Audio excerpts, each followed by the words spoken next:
I've professed or put forth this reasoning or rationale to place myself into the machine. How about some vignettes?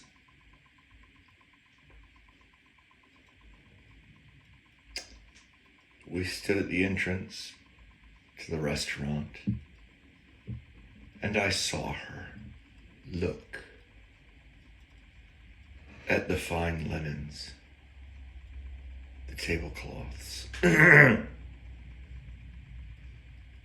she looked at me with those blue eyes. Blue eyes. She looked up at me and she grabbed for my hand and she said, "Come, come."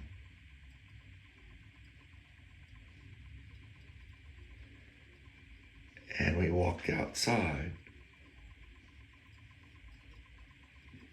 And she began to look through her phone, I guess of other places to dine. And we were on an island, one of the Tsar's islands, restored to its original splendor. Wasn't a lot of choices, places to eat. Big island, no, big ass island, but not a lot of places to eat. And as she's looking through her phone,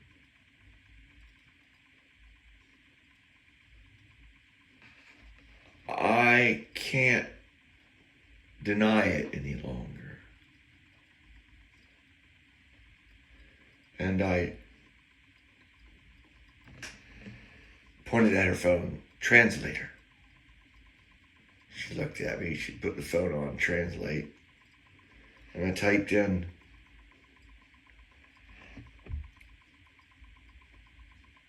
"No table is too fine for you to dine." And then rolled it back and forth a couple times on the translator. You know what I mean? A big black bug bit a big black bear. You got to check these. You know, when you translate with somebody, you roll it back and forth a couple times. See how it washes out. Because it may start to really quickly go somewhere you don't intend.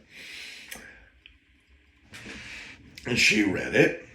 And I could see I'd gotten through. And I reached for her hand. And we went back in. And we dined.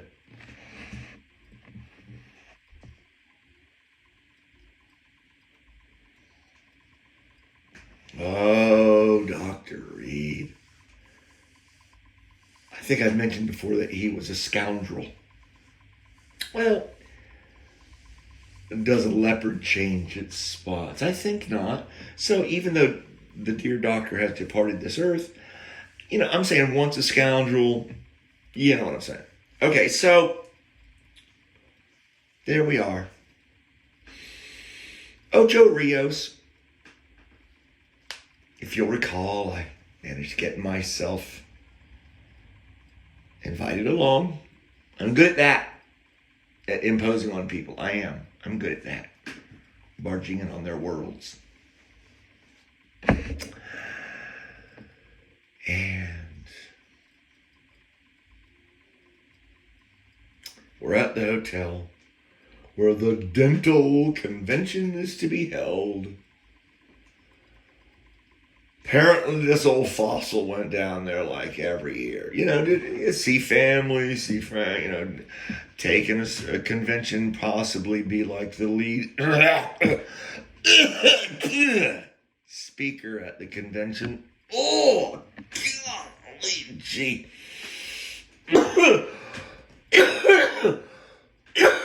Ooh, okay. Oh.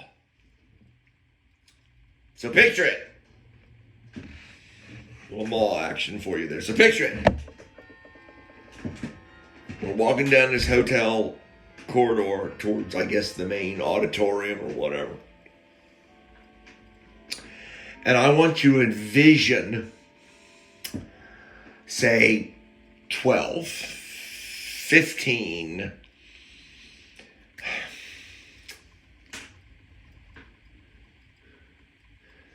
of the most beautiful pieces of ebony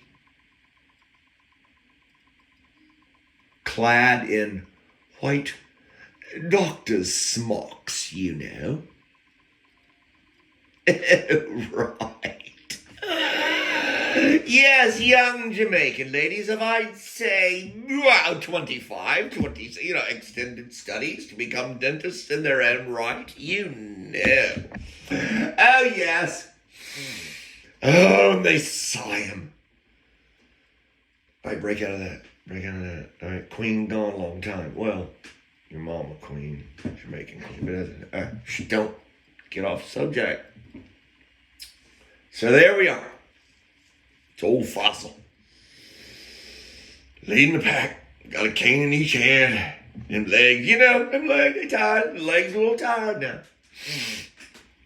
Mama kind of alongside him, but of course behind the good doctor, you understand.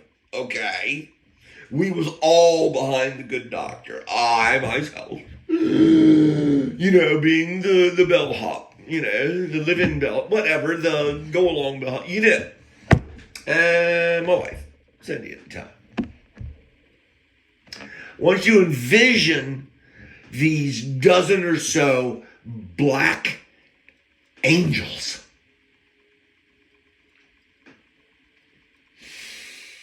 running up the hallway like groupies. Like this man was, I don't know, man, Luther Vandross, okay? God bless that man. God rest it. I believe he's passed away, yes. I believe that's so. If not, I apologize. God bless him. God bless the man, Luther Vandross. Great singer. You think he was like Luther Vandross or something like that? And these girls, they just come running up the hallway like groupies. And they're screaming. Wait, I gotta take my glasses off. Oh. Wait, I have to try to deliver this. It's a long vignette of vignettes. They're screaming, Dr. Reed! Dr. Reed! Dr. Oh, it's like fingernails down a chalkboard. Yeah, I turned to his wife. That's way too good for him, I might add. Again, from another vignette. I'm carrying it forward. I said, yeah, I see why that old Fossil comes down here every year. Oh, what?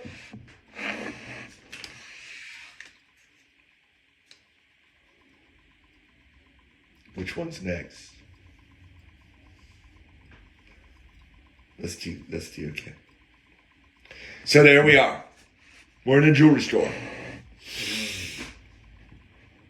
We're just shopping. Men shop too, ladies. We just shopping. We're looking at the Rolexes, My friend is, I'm a watchmaker. My friend is a drug addict, and I'm the pusher, basically. This is how we met. Boy likes his wristwatches. An accident, looking for a place to happen. Yes, that was us. And we became good friends. So we're down, we're doing a little bit of outlet shopping, and we're finding that there's a jewelry store, and, we're in there, we get rid of the wives. We say, yeah, y'all go, and we'll catch up. I think maybe we went down 2 cars, I don't know. Or we were by ourselves. Must have been by ourselves.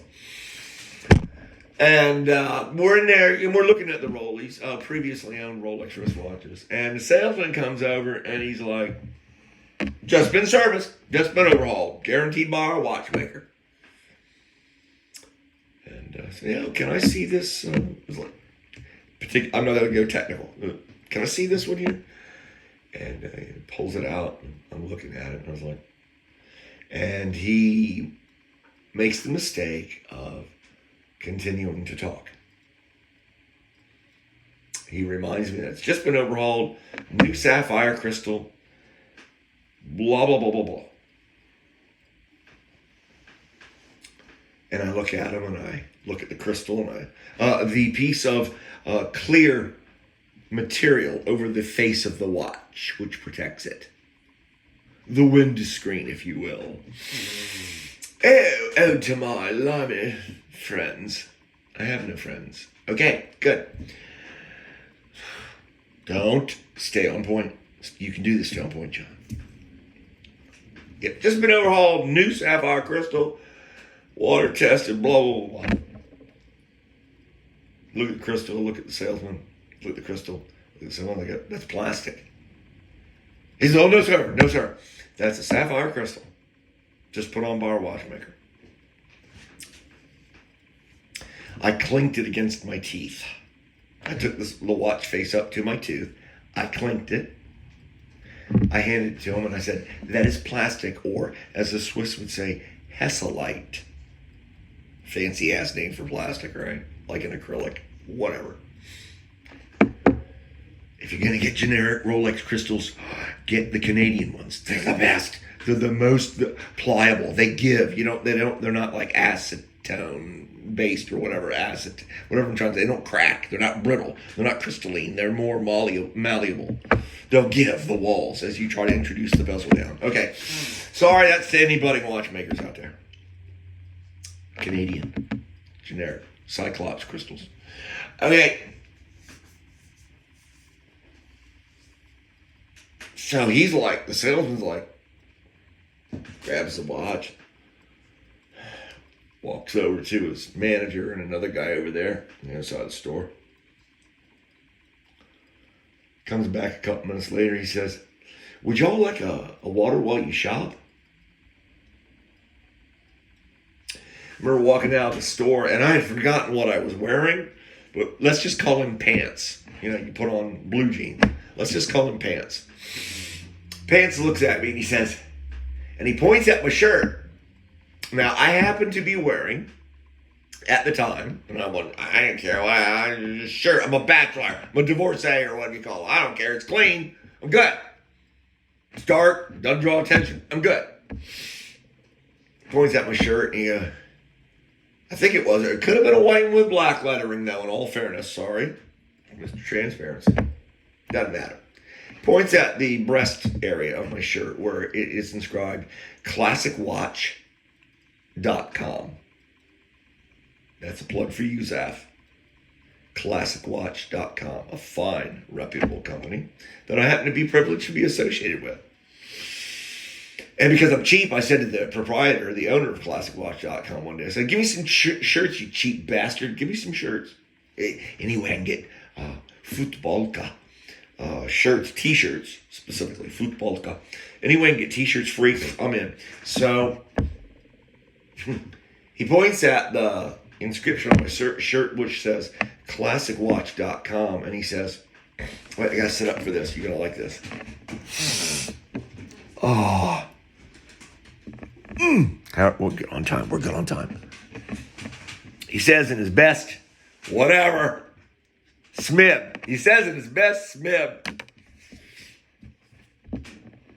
In detective work, that'd be what we call a clue. Great story. Pants. Great man. Good man. Goodish man. Sorry, God. Goodish. He's goodish.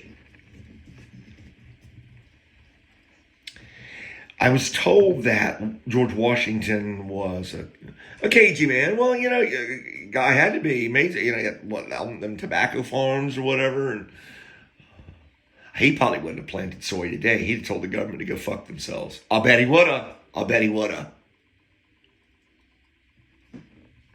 Give me that cash crop. No.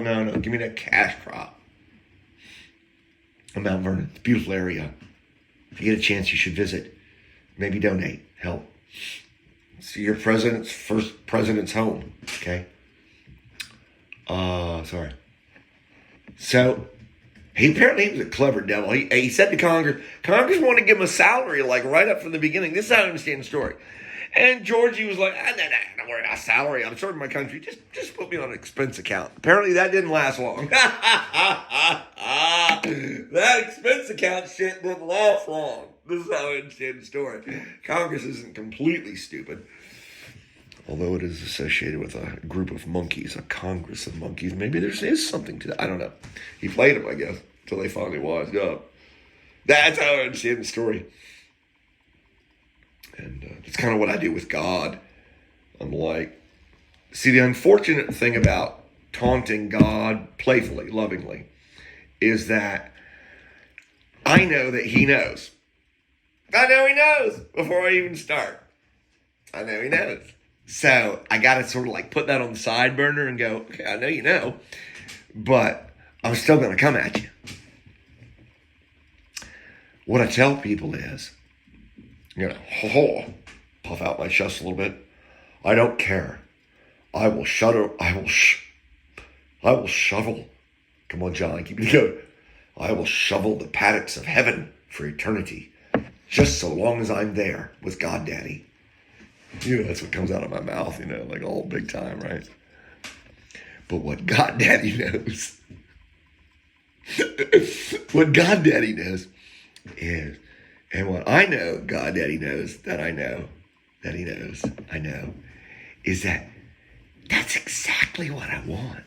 Because then, well, those that know me love me, but they would tell you that I've been known to, those leaves are turning a beautiful ochre. I don't like the sound of that color. The name, ochre. That doesn't sound like it should be a color. Those leaves are beautiful ochre. Where was I? Somebody help me. Because see, God Daddy knows that that's really what I want. It's just like, give me some entry-level job. Okay? Watch my tongue. Some, not, super duper pooper, important job. Work pooper, that's cute. I'll shovel the paddocks for eternity just so long as I'm there. Because he knows that if he grants me that, I will mumble for eternity about it. I beat dead horses. Believe me, people that know me, okay, got sidetracked. That's what you're trying to tell the listener. People that will know me will tell you, no, I'm the king of beating dead horses. And I will beat that for eternity. Shoveling horses, paddocks and horses, stalls. I'll beat dead horses. So see, I kind of have him there. Because if he gives me what I want and makes me a pawn, PR, front line, entry-level guy, then I get to mope about it for eternity. I put him in a pickle. Unless what Dr. Reed said when I said God, and I'm forget them Jehovah's 144,000, doesn't matter. I'm going to be governor or something because I know God Daddy loves me.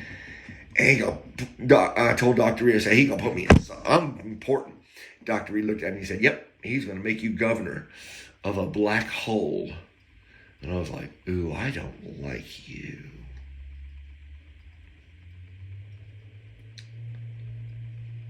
What a nice man.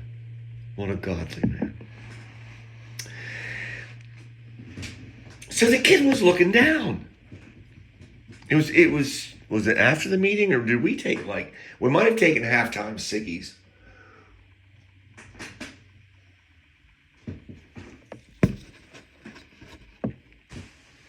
Siggy breaks while the secretary's reports read and things like that. I want to say it was after the meeting though. Good looking kid too. All, heartthrob, whatever. Teeny bopper. 22, 23, but he just had that, teen beat look. I'm going back now. Oh my God, he had that teen beat look. Google it, girls. Teen beat. 17, teen beat. Oh, it's 17. That's a good idea. I'd like to touch that. Don't lose yourself, though. Don't lose yourself. So, and the kid's just staring down at the ground. He's just poof. And I said, whoa, man. I was out there smoking a cigarette. And I said, man, you're pretty greened out. And I was probably in my late 30s at the time. Been sober a while. Maybe early 40s. I remember the kid looking up at me slowly with just this blank look on his face. And he said, "How did you know?" Just like that, as I recall. Green will kind of do that to you. PCP will kind of do that to you. It'll kind of like slow-mo you. Dread, not Judge Dredd with Sylvester Stallone. Dread, awesome movie. It'll kind of slow-mo you. And I looked at him and I said, "Because I've been there. I smoked it."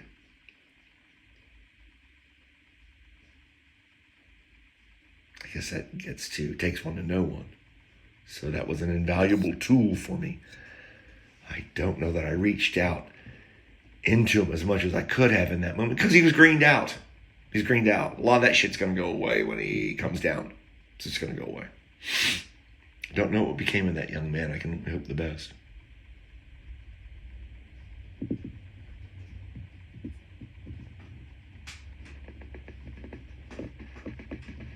Is there one more here?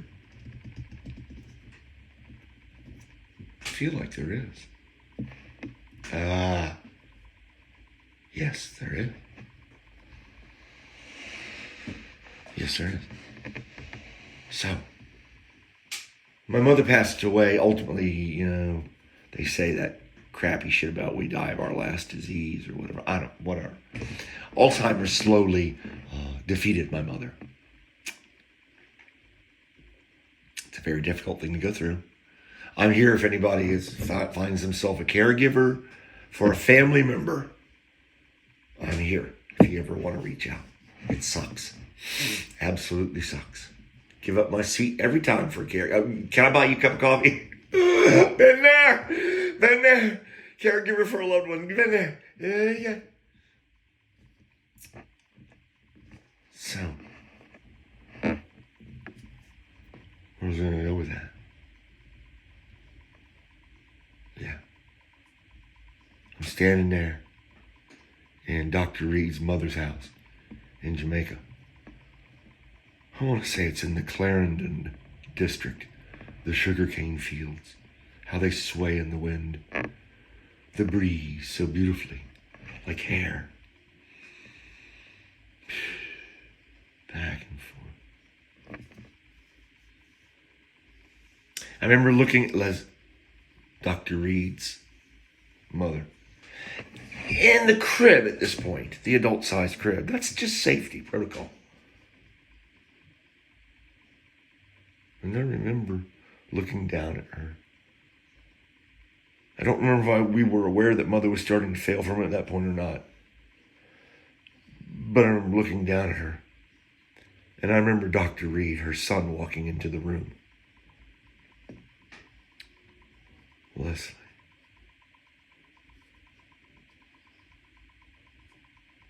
One time he corrected me early on. He said, "It's not Lester, it's Leslie." And I said, "Please forgive me, sir.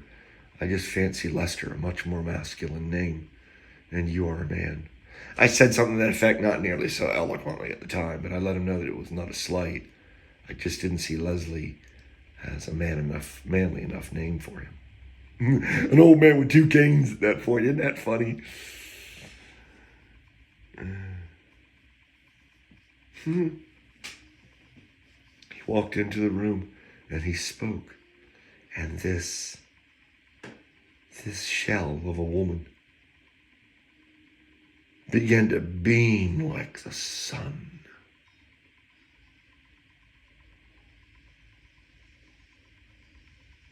Her eyes never moved, but her face it was the sunshine.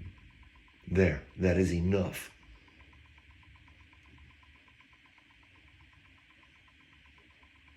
And that is enough. I hope you like the vignettes.